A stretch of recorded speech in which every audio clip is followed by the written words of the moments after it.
Итак, в прошлый раз, на одном из прошлых видеосюжетов, мы говорили с вами о башкирских восстаниях, об их смысле, об их интерпретациях в современности, но в самом общем плане. Откликов было довольно много, тема, естественно, достаточно интересная, тем более, что это один из самых таких смыслообразующих сюжетов для башкирской истории и башкирского самосознания. Сегодня мы, наверное, поговорим о том же самом явлении, но немножечко с другой стороны. Мы сравним его с аналогичными, с похожими или не похожими явлениями, с подобными же восстаниями, войнами,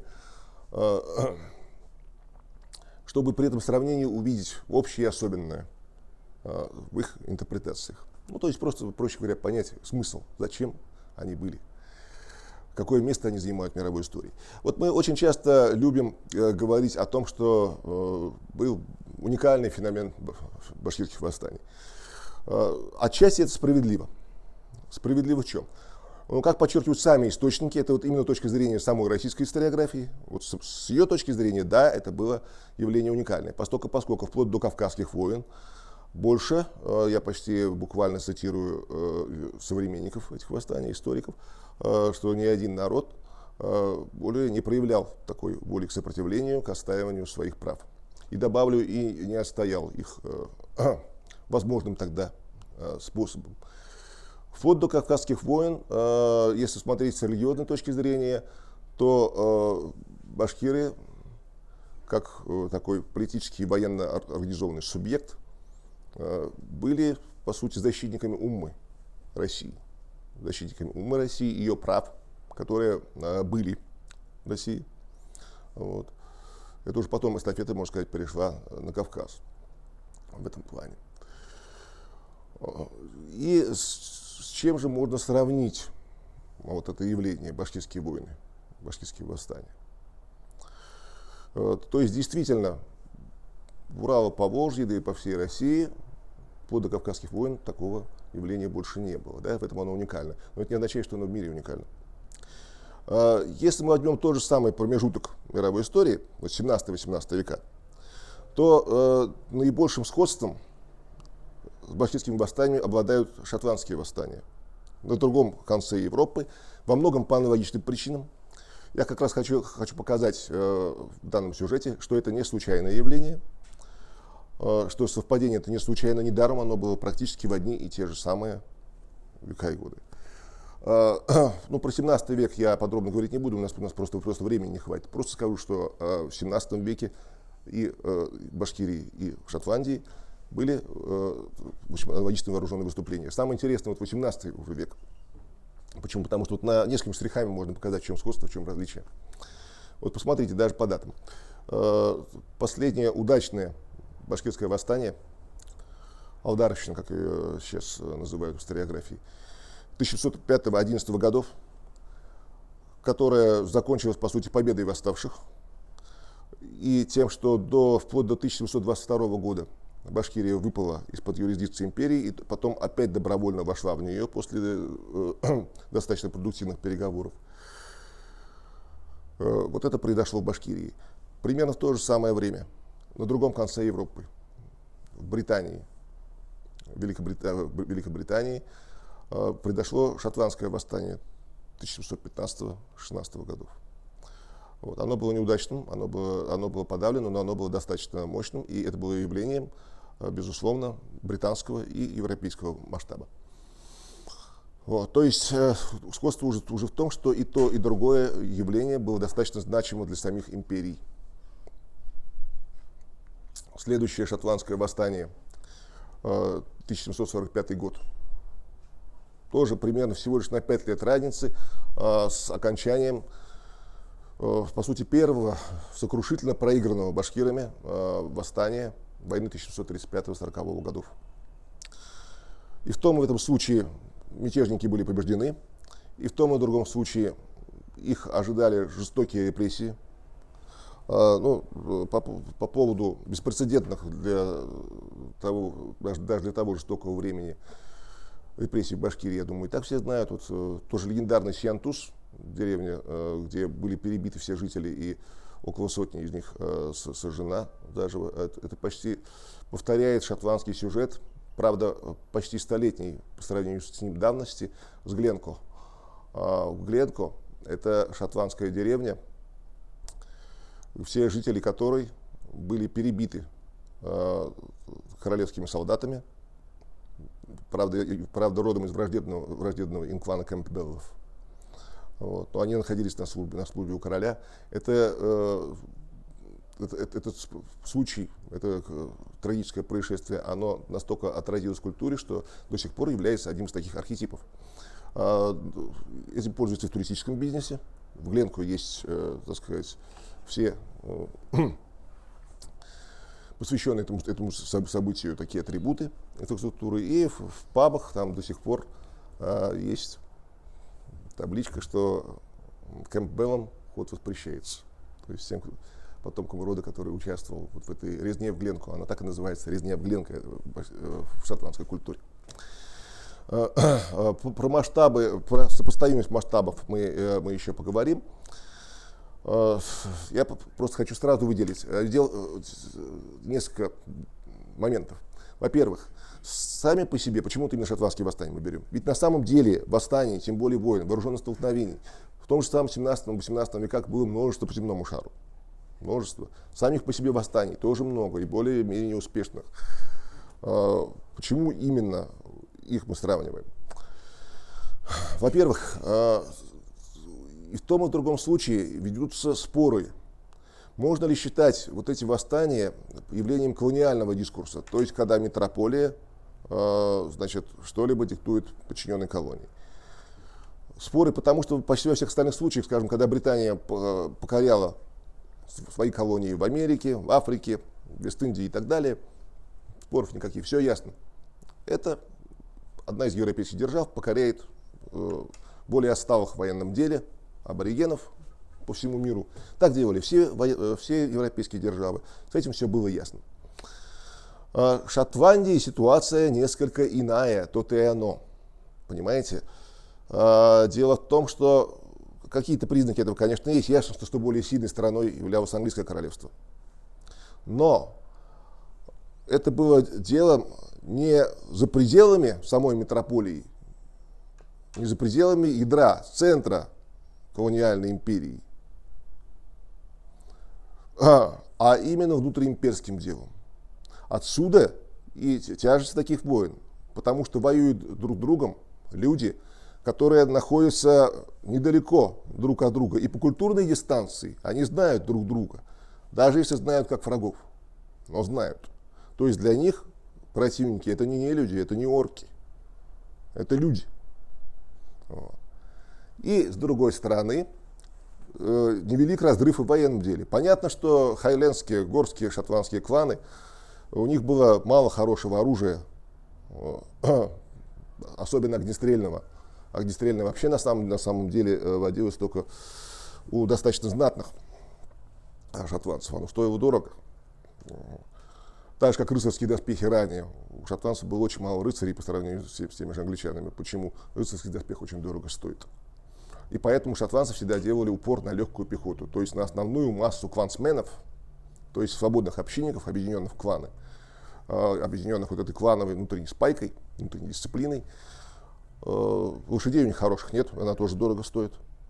И поэтому остается быть хорошей, быстроногой, выносливой, с такой очень яростной, брутальной, умелой пехотой, неприхотливой, рассчитанной либо на быстрый бросок, либо на стойкое сопротивление в шелтронах.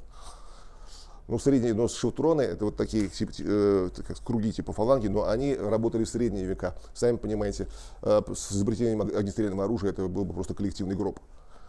Вот. Поэтому тогда они сменили тактику и действовали немного по-другому. Там главным была так называемая атака горцев.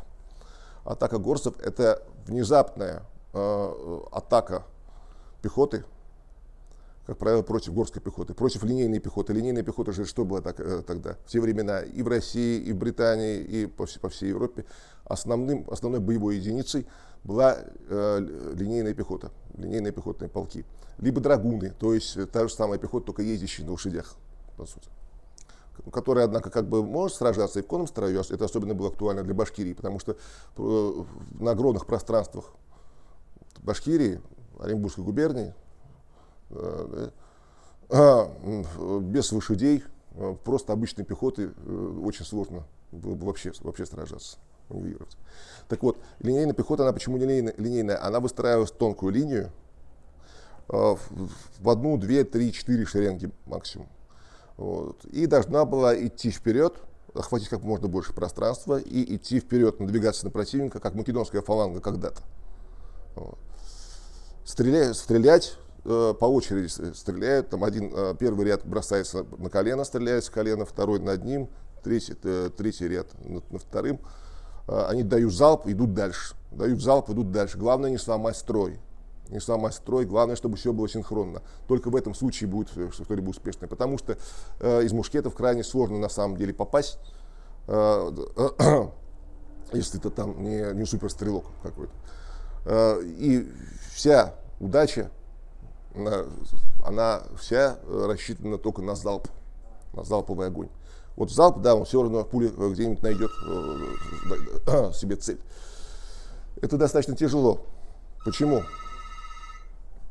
Потому что добиться того, чтобы люди шли под огнем, либо при опасности конной атаки противника, и все равно шли тонкой линией на врага, это можно только очень жесткой дисциплиной, очень жесткой муштрой. Именно, кстати, поэтому в этих полках, как правило, из дворян, из аристократов были только офицеры. Потому что обычной жесткой муштре, палочной, то есть когда тебя палкой учат всему, когда, как в царской России говорили офицеры, вот тебе 3 солдата, вот тебе 3 мужика, сделай из них одного солдата. Подразумевалось, что 2 из них погибнут под палками. Понятно, что это преувеличение, но в принципе примерно так и было. Вот. Что дворяне, они такой палочной муштре подвергаться не захотят. Это все-таки свободные люди. И поэтому в той же России, например, там делали как? Помните, из классической литературы, что мы в школе проходили «Капитанскую дочку»?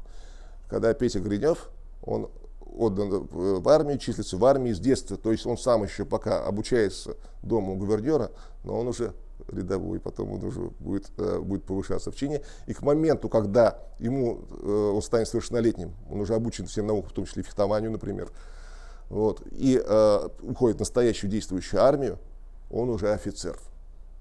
То есть его бить не будут. Потому что аристократа бить нельзя. Аристократы, если бьют, то его могут бить только такой же аристократ. И это, там уже целая своя система. Пока он не совершеннолетний, бить можно. А когда он совершеннолетний, все, это урон чести, за это смывается только кровью. Вот. И вот тогда появились такие массовые армии линейные, да, и вот эти линейные полки выстраивались в эту тонкую линию и шли вперед. Да. И у горцев Хайленда был только единственный способ, учитывая их плохое вооружение, что-то с ними сделать. Это неожиданно в определенной самой точке рвануться вперед, и пока те не успеют, кстати, особенно в начале 18 века, когда не у всех были штыки, штык еще не был введен в общее употребление, а были только багинеты. Багинет — это, как вам сказать, это такой колющая деталь, которая вставляется в дуло, чтобы можно было ружье, точнее мушкет, использовать как пику. Вот. То есть в этот момент стрелять нельзя. И вот момент, пока люди будут или перезаряжать свое оружие, или вставлять багинеты, вот, они уже успевают добежать и броситься в рукопашную. А в рукопашной у них уже есть преимущество, поскольку они бегут такой плотной толпой.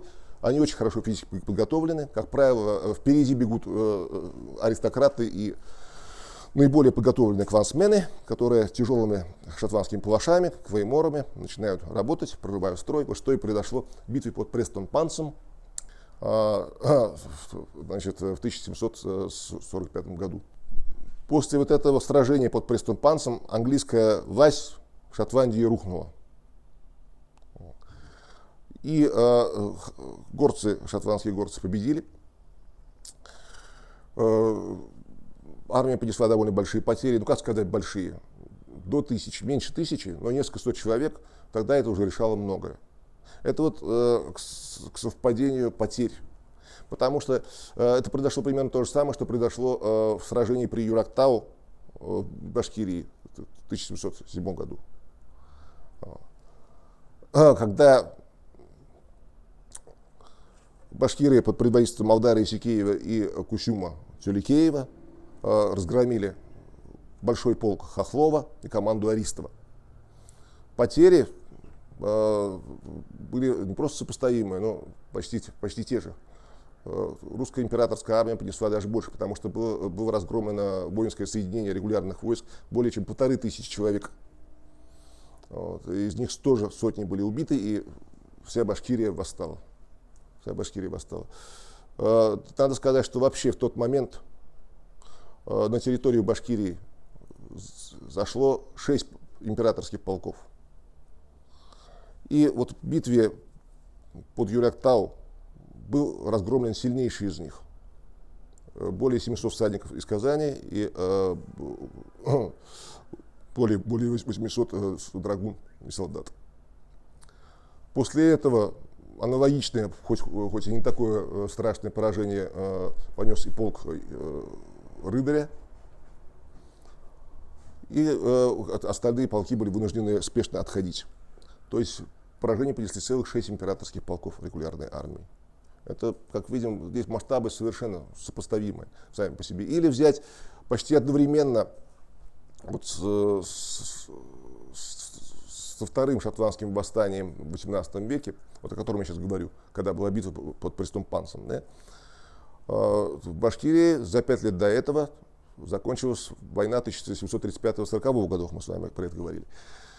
Но там тоже, как при нападении, например, башкир на лагерь генерала Румянцева, потери среди солдат также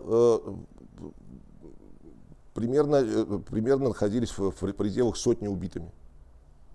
Это достаточно большие потери. У той стороны 200, у этой около 100. Значит, или потом возьмем другую битву в Шотландии. Битва при Колодине. Она произошла уже в следующем, после битвы под Престумпансе в 1746 году. В этой битве британская армия взяла реванш. Разгромлены были уже шотландские горцы, шотландские мятежники, а их претендент на престол, принц Чарли Стюарт, он, по сути, был вынужден бежать. И Британия вернула себе контроль над Шотландией. Потери, я уже тоже говорил, несколько сот человек. Это нормально, это довольно много на самом деле для армий того времени.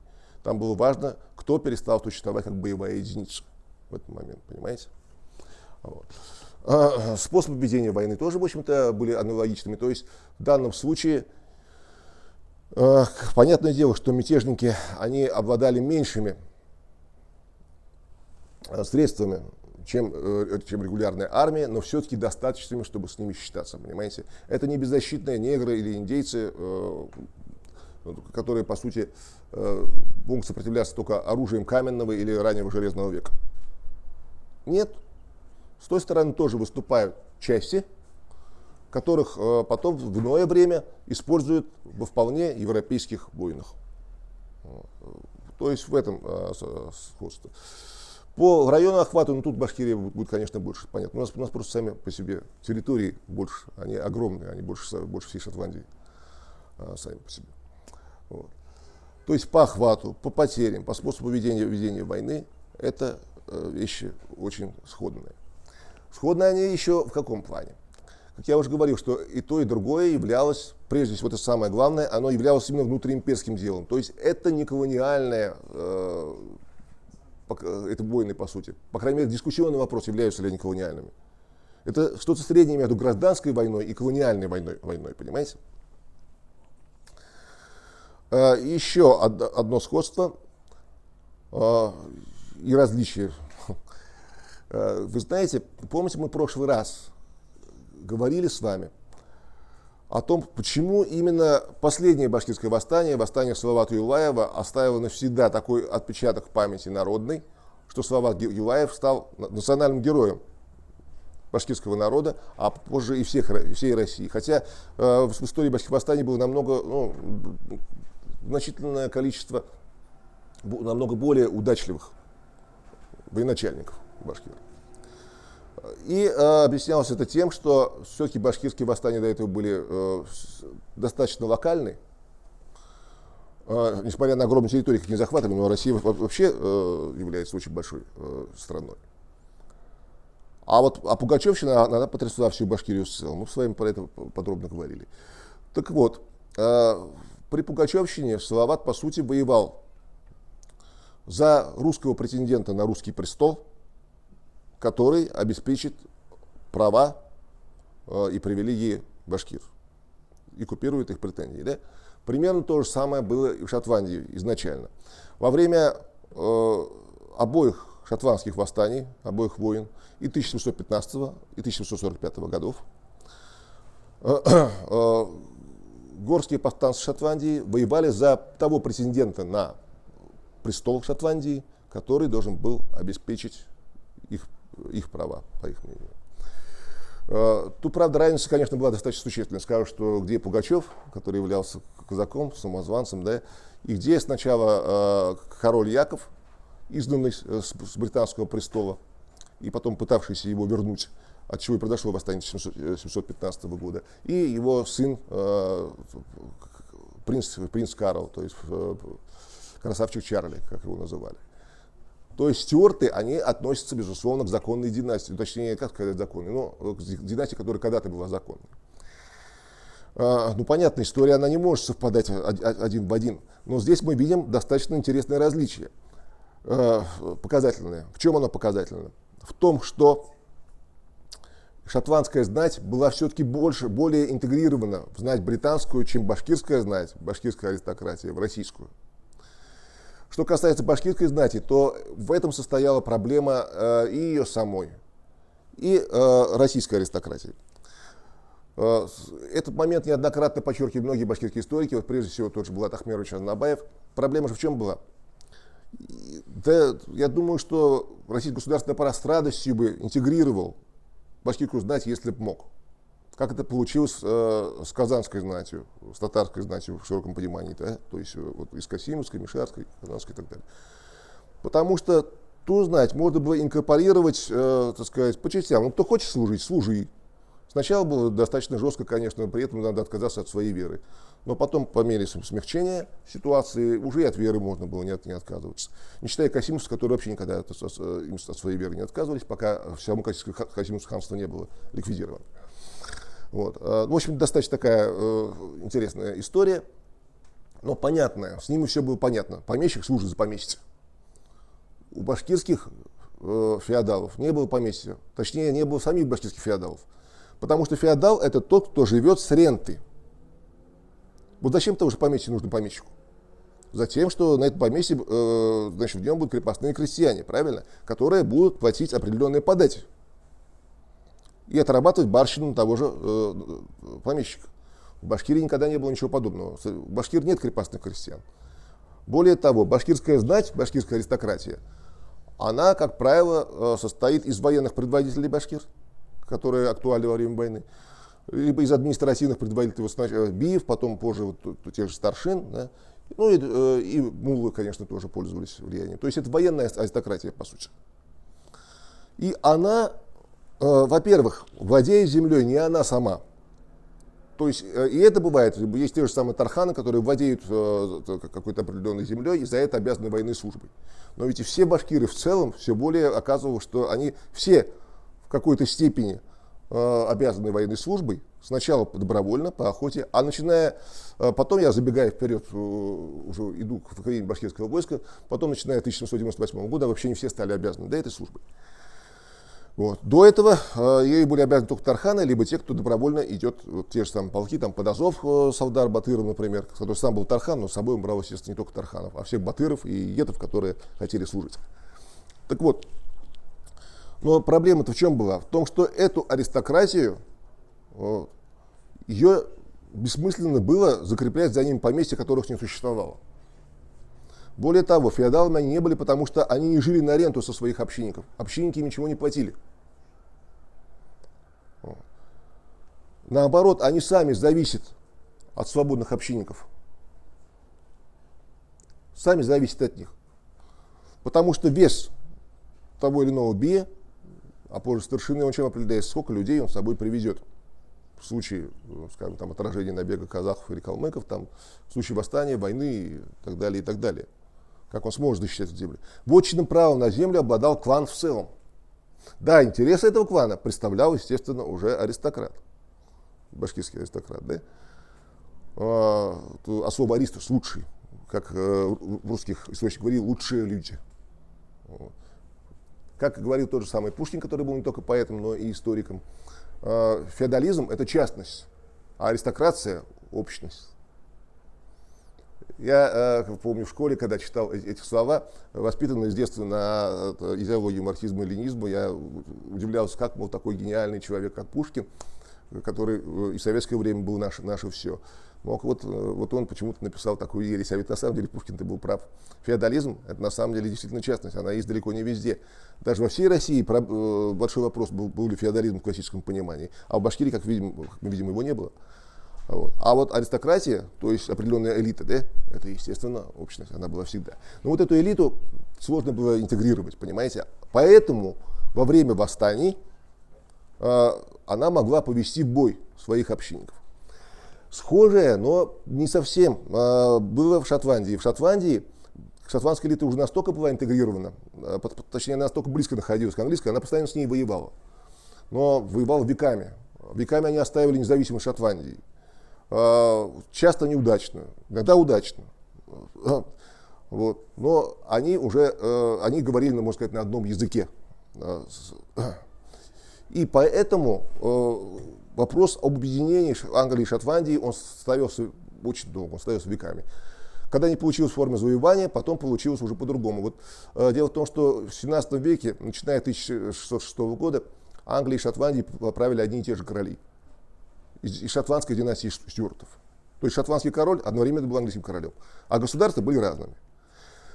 Вопрос об унии каждый раз ставился, но шотландцам это не нравилось, естественно. Они хотели быть независимым государством. Но после того, как Стюартов изгнали, как раз этот вопрос стал уже в полный рост. В 1707 году была подписана уния, акт об объединении.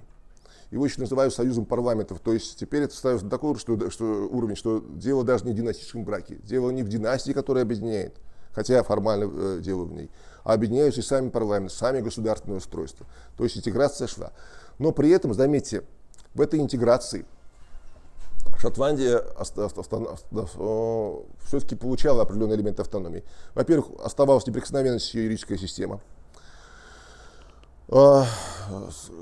Шотландия оставалась королевством, просто король был единый, но она королевство отдельное. А вот парламенты, да, они сливались. Парламенты сливались, и они опять разъединились только уже в 90-х годах 20 века. То есть 45 шотландских парламентариев должны были заседать теперь в палате общин. И я вот сейчас не помню точно сколько, определенное количество шотландских пэров становилось британскими пэрами. Английский парламент превращался в британский парламент, инкорпорировал в себя шотландцев, и вот получалась такая британская империя. Там это произошло. Но многим это было все равно не по нраву, и поэтому многие были рады поддержать изгнанного президента на престол короля Якова Стюарта из шотландской династии. Все сторонники Шотландии, независимой Шотландии, они использовали Стюартов как знамя. И получается, что в обоих случаях, когда претенденты на шотландский престол Стюарты, как Яков Стюарт в 15 году, Чарльз Стюарт в 1745 году, высаживались на территорию Шотландии, собирали вокруг себя мятежников, якобитов, их называли якобиты по имени старшего претендента Якова Стюарта на престол, то они надеялись на поддержку, во-первых, различных слоев не только Шотландии, но и в Англии. Там тоже были свои сторонники Стюартов, хоть они были в очень ничтожном меньшинстве на самом деле. И в основном из аристократии. Из простого народа вообще никто не поддерживает, понятно. А вот в Шотландии, что достаточно интересно, их поддерживал горный Хайленд.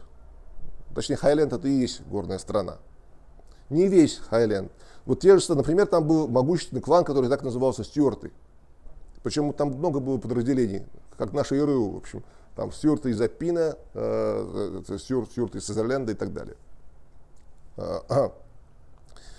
Для них король был не просто королем, он был именно Стюартом.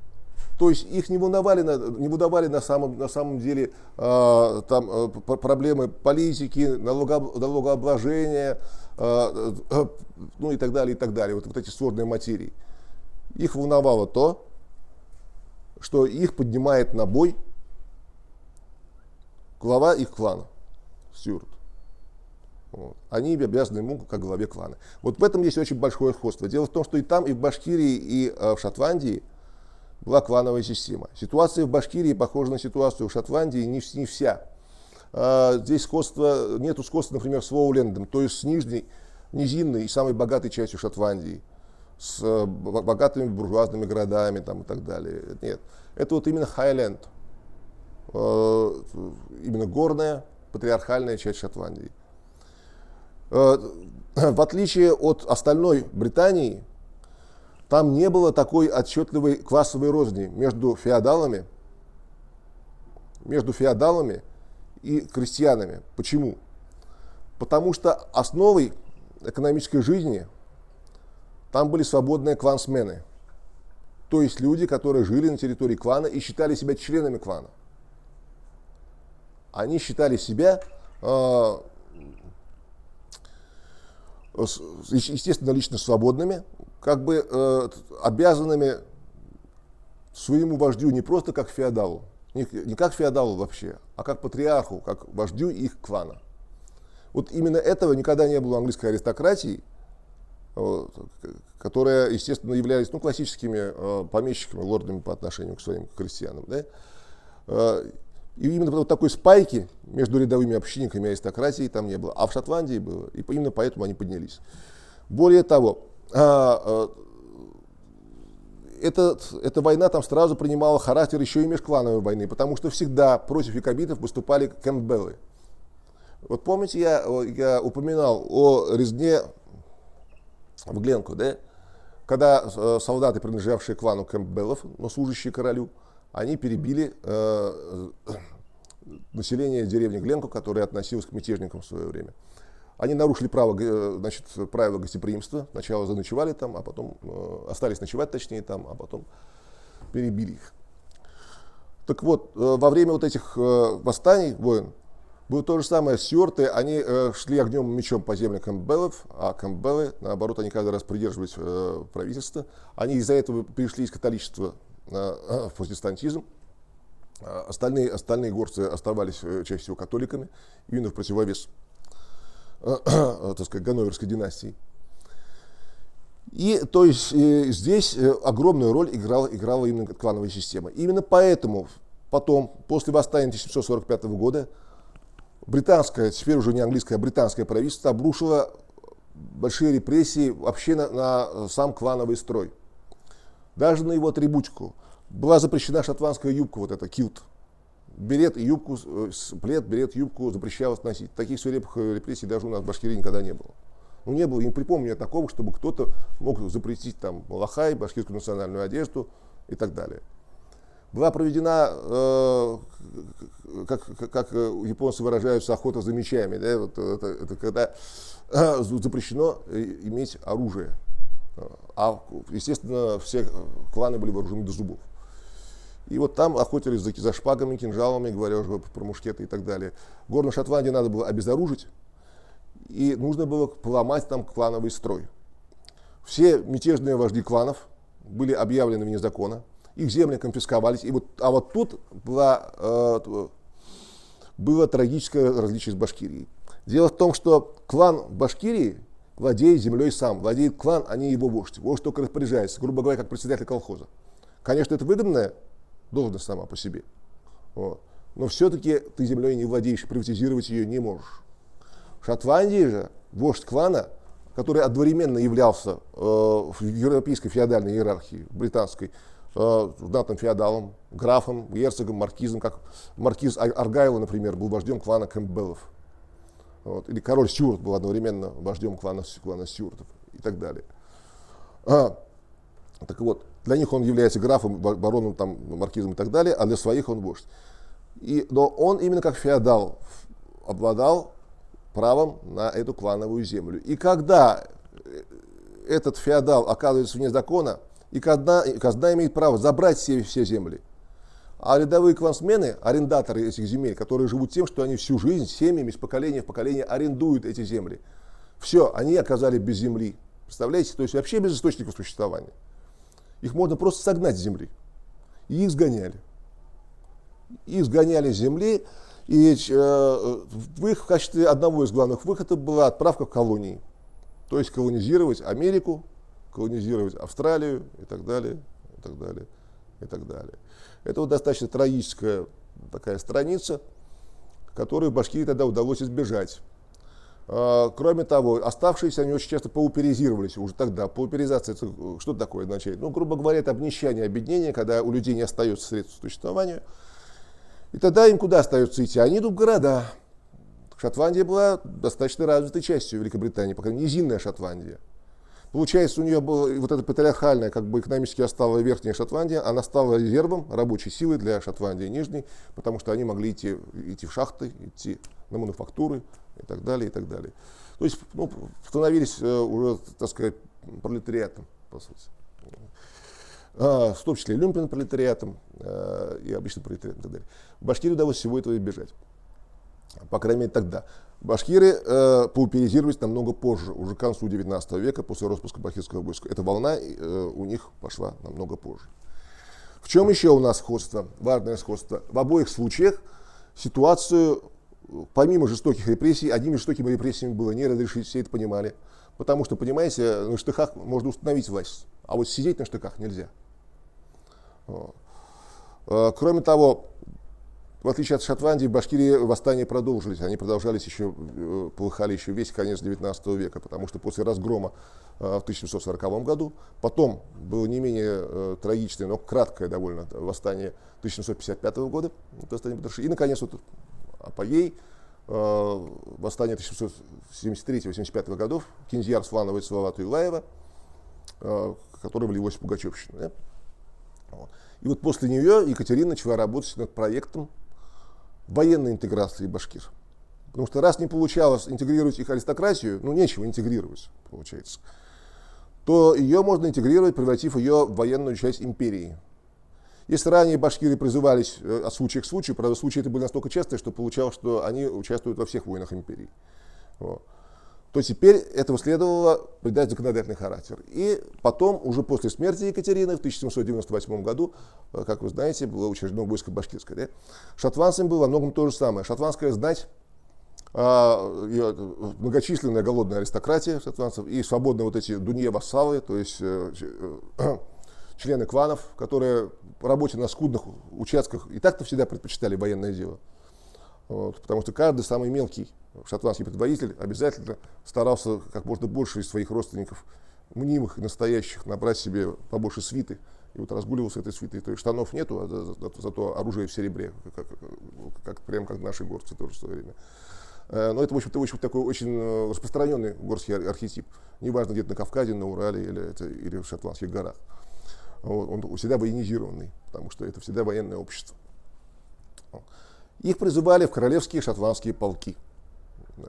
Они были с очень такими старыми традициями. Первый такой полк, его учредили еще короли Стюарты, когда они были на престоле. Первый же король из династии Стюартов. Он еще в 1633 году учредил личный полк шотландских королевских стрелков. И потом были вот другие полки. В самой Шотландии была черная стража, которая занималась, так сказать, тем, что сейчас внутренние войска занимаются, грубо говоря, да? Она пресекала угоны скота и так далее. В колониях, европейских войнах были полки королевских шотландцев Аргайла, королевских шотландцев Сазерленда и так далее. То есть интеграция была военной. И вот эта интеграция оказалась успешной. Естественно, достаточно быстро, чтобы сохранить вот этот антураж, национальная гордость, которая теперь играла не против Британской империи, а за нее. Был отменен указ о том, что нельзя носить шотландскую одежду. Наоборот, появились клубы таких, так сказать, любителей истории Шотландии. Вот самый яркий пример, вот Вальтер Скотт, который стал писателем мирового уровня, воспел Шотландию, но воспел ее так, что она, шотландская национальная гордость, стала частью национальной гордостью Британской империи. И таким образом шотландские полки воевали за Британскую империю, так же, как раньше шотландские наемники воевали за ее врагов, будь во Франции или сами по себе. Шотландские писатели становились британскими писателями и прославляли британскую литературу по всему миру и так далее, и так далее, и так далее. То же самое произошло и в Башкирии. Как только было учреждено башкирское войско, башкирские восстания прекратились. Восстание 1634-35 годов это уже совсем другое. Именно поэтому его даже не упоминают в числе башкирских восстаний. Это военный бунт, вот такой же, как восстание Семеновского полка, например, в свое время. Это совсем другое явление, типичное для Николаевской России. А сами вот эти башкирские восстания, они прекратились. Почему? Потому что произошла именно вот эта военная интеграция, когда башкирская знать теперь нашла свое место в империи, она стала, пусть зауряд, но офицерами. Кроме того, в период башкирского войска сильно изменилась сама клановая система башкир. Ее не запрещали, так как это было в Шотландии. Кстати, и там тоже запретами ничего добиться толком не удалось. Там было даже достаточно интересное явление. Вот вы, если помните из классики, из Роберта Стивенсона, как он описывает ситуацию, когда клансмены, члены кланов, даже когда их вождя объявили вне закона, когда он находится где-нибудь во Франции, и подать из-за него собирают королевские чиновники, потому что они теперь должны идти в королевскую казну, ведь земли так конфискованные, они собирают еще одну подать от себя и отправляют своему законному предводителю. Или еще интересный случай, он вот уже напоминает нам башкирские предания. Помните, у Стивенсона в романе «Похищенный» там описывается такой Клуни Макферсон, один из вот таких изгнанных вождей шотландских кланов, который на самом деле не уехал во Францию, не эмигрировал, а находится в самой Шотландии. Клан его хранит, он везде прячется рядом, он по-прежнему там вершит суды, хотя любой, самый оборванный из его подчиненных мог бы стать богачом, если бы сдал его. За его голову обещаны сумасшедшие по местам и временам награда. А он продолжает, значит, им как бы править, продолжает навещать жену, у него туда ходит в схронах и так далее. По башкирскому преданию подобная же ситуация была у Кинди Арсланова, настоящего, так сказать, предводителя последней башкирской войны, потому что Салават Юлаев, он был скорее знаменем в этом деле, а саму войну во многом обдумывал и рисовал письма, и работал в штабе Пугачева, человек намного более старшего возраста, из одного поколения с отцом Салавата, с Юлаем, Кинди Арсланов, старшина Бушман-Капчакской волости, юрта Башкирии. Дело в том, что когда уездских казаков интересовали, почему они раньше не сдали Пугачева, они объясняли, что с ним был Мулла Кинджа. Понятное дело, что вряд ли Мулла Кинджа разъезжал где-то по Заирской степи один. Вот. Понятное дело, что всегда при нем был его отряд, вместе с которым они в свое время брали Казань с Пугачевым и так далее. А вот когда Мулла Кинджа исчез, причем не ясно, как исчез. Если бы его убили, то так бы и донесли. Вот. То есть, скорее всего, он просто ушел. Когда он отошел, вот тогда Пугачев оказался уже беспомощен, и его окружение, яицкие казаки его сдали. И вот есть предание, что якобы Киндзя вернулся в родные края. Объявляться он не объявлялся, потому что это было чревато. Но он так же, как Клуни Макферсон, продолжал жить. Вот. Итак, вот на этих примерах мы видим, это примеры частности, но мы видим здесь общие признаки для схожих явлений в разных концах Европы. В Башкирии, в Российской империи, и в Шотландии, в империи британской. Эти общие признаки заключаются в том, что это были войны не совсем колониального типа, потому что они проходили в самих метрополиях. Это были войны между сопоставимыми по уровню воинского мастерства, вообще по общему уровню, субъектами политическими. И в том и другом случае это во многом обеспечивалось за счет клановой системы, и в том и другом случае было разрешено во многом за счет специфической военной интеграции. На этом завершим сегодняшний сюжет. До встречи, друзья. Действительно, башкиро-шотландские параллели очень интересны. Мы о них много говорим, много их упоминаем, но не так, наверное, пока обстоятельно, так пока мы не объясняли, наверное, почему мы сравниваем эти два сообщества. На самом деле здесь, наверное, сравнение должно идти не столько этноисторического плана, поскольку действительно этнографические и так далее, они между собой не взаимосвязаны, а исключительно институционально. То есть институционально, да, параллели очевидные есть. И вот я в данном случае вижу здесь два таких самых главных аспекта, через которые мы можем действительно вот сказать, что да, вот эти два сообщества, башкирское общество эпохи там позднего средневековья, нового времени, и шотландское общество, именно общество хайлендеров, оно действительно похоже, тоже в тот же самый промежуток времени, позднее средневековье, новое время. И, наверное, самым таким главным аспектом это принадлежность отношения к земле. Вообще базис клановой системы горных шотландцев, его, так сказать, место в общественной структуре всего шотландского сообщества обеспечивается именно системой землепользования, специфичной системой землепользования. То есть клан был привязан к земле, и, соответственно, если земля, право на землю исчезало, соответственно, исчезал и клан. Аналогичное мы видим, собственно, и в башкирском сообществе, где действительно и башкирский клан, башкирский род был привязан к вотчинному землевладению. То есть собственником земли являлся род, субъектом права по сути своей.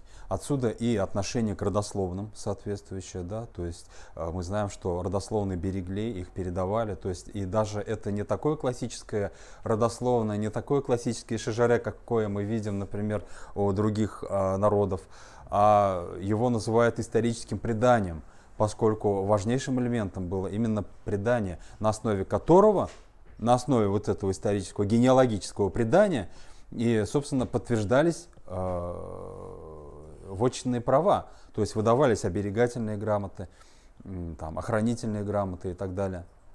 В редких случаях жалованные грамоты. Вот. И, собственно, аналогичное мы видим и в шотландском сообществе. Если какой-то клан, шотландский клан хайлендеров лишается права на землю, соответственно, и сам клан распадается. Он превращается в broken clan. А человек, соответственно, broken man. Аналогичное мы видим и, собственно, в башкирском сообществе. Башкирский род лишается земли, соответственно, он превращается в новое, начинает входить в новые сословия, этносословия типтярей. Типтяри, собственно, первоначально-то они формировались из обезземеленных башкир, то есть именно основу составили вот эта категория населения. Да, то есть в данном случае broken clan и типтяри, они, так сказать, однопорядковые явления. И второе направление, второй такой аспект, который действительно связывает эти два сообщества, это легитимизация со стороны монарха. То есть вот, есть родовое объединение, он владеет определенной землей, и он на это получает какие-то документы, какой-то статус получает. И на самом деле, чтобы быть, например, действительно функционирующим кланом, башкирским кланом, башкирским родом в составе Российской империи, башкирский род должен получить какую-то легитимацию со стороны верховного монарха, страны Петербурга, Москвы сначала, потом Петербурга. Аналогичное было и аналогичное мы видим и в шотландском сообществе, когда сначала в Эдинбурге там обязывают шотландское сообщество подтверждать, брать документы, обязывают шотландских капитанов, собственно, подтверждать свои права у монархов. Сначала Эдинбурга, потом, собственно, в Лондоне. И в 1770, ну, в 18 веке, собственно, есть такой историк, вообще, Александр Нисбет, который, собственно, дал определение шотландскому клану. Я процитирую, оно очень интересное на самом деле. Клан – это социальная группа, состоящая из совокупности отдельных семей, действительно произошедших или признавших себя потомками общего предка и признанная монархом через своего высшего должностного лица, ответственного за дворянские привилегии. То есть, понимаете, во-первых, это социальная группа, состоящая из людей, которые признают себя потомками. То есть даже здесь даже они не являющиеся потомками, которые признают себя потомками одного клана, общего предка. И те, которые признаны монархом. То есть то же самое определение практически без каких-либо изменений мы можем отнести и к башкирским кланам. То есть действительно, да, это те, кто признает какую-то общность. Да, вот в рамках, например, юрматинцев, да, вот у нас общее шежере, у нас один предок и так далее, хотя на самом деле они могут быть и не родственны, да, и они получают легитимизирующие документы от верховного монарха. Ну, возможно, первоначально это ханы были ордынские, потом это право перенес уже Иван Грозный на реалии, так сказать, Московского царства. Ну и потом, собственно, это уже, так сказать, перешло в Российской империи, эта традиция, правовая традиция. То есть вот эти два таких, наверное, ключевых аспекта, по которым мы действительно можем связать эти два сообщества, казалось бы, совсем далеко друг от друга находящиеся. Но в этом логика есть. Почему? Потому что на самом деле, во-первых, учитывая и геополитическую обстановку, и природные экологические зоны, и там, в принципе, и горная местность, равнинная местность, сочетание горно-равнинных территорий, да, это и взаимодействие с большими империями. Это, пожалуй, это один из самых главных вопросов. С одной стороны, шотландское сообщество взаимодействовало с Британской империей, с другой стороны, башкирское сообщество взаимодействовало с Российской империей. То есть процессы были, а это империи нового времени. Это две достаточно схожие по своей такой цивилизационной принадлежности, они схожи и британской, и с Российской империей. Соответственно, и реакция на них со стороны, как сказать, ну, сообществ, местных сообществ, тоже мы можем предположить, что она могла быть одинаковой. И, скорее всего, интеграция вот этих сообществ тоже, ну, как видим, вероятно, имела такие очень схожие черты. То есть, и, кстати, и на процессы вот это вот и освоения, в том числе и модернизации для своего времени, там, 18 века, реакция башкиров-шотландцев, она тоже одинакова, да, например, движение якобитов со стороны, это тоже реакция на процессы, на такие большие цивилизационные процессы в Британской империи. И башкирские восстания, в частности, восстание Салатуйлаева, Пугачевщина, это же тоже реакция на процесс вот этого вот освоения Урала, это горнозаводское строительство и так далее, и так далее. То есть вот эти традиционные сообщества, они примерно по схожей схеме также реагируют на такие большие глобальные процессы вот в самих больших империях. Это тоже очень интересно. И здесь тоже мы можем провести параллели даже такие, более, можно сказать, более частные. Например, те же самые шотландцы, именно горные шотландцы поддержали того же Джеймса и Чарльза, да, которые шли на престол. Да. Башкиры, в свою очередь, поддержали Петра Третьего, да. Тоже они шли со своим ставленником. То есть параллели, казалось бы, мы даем только общие черты, общие такие наброски, институциональные параллели, но в некоторых местах мы видим, на удивление, такую очень схожую реакцию традиционного общества на такие большие глобальные процессы.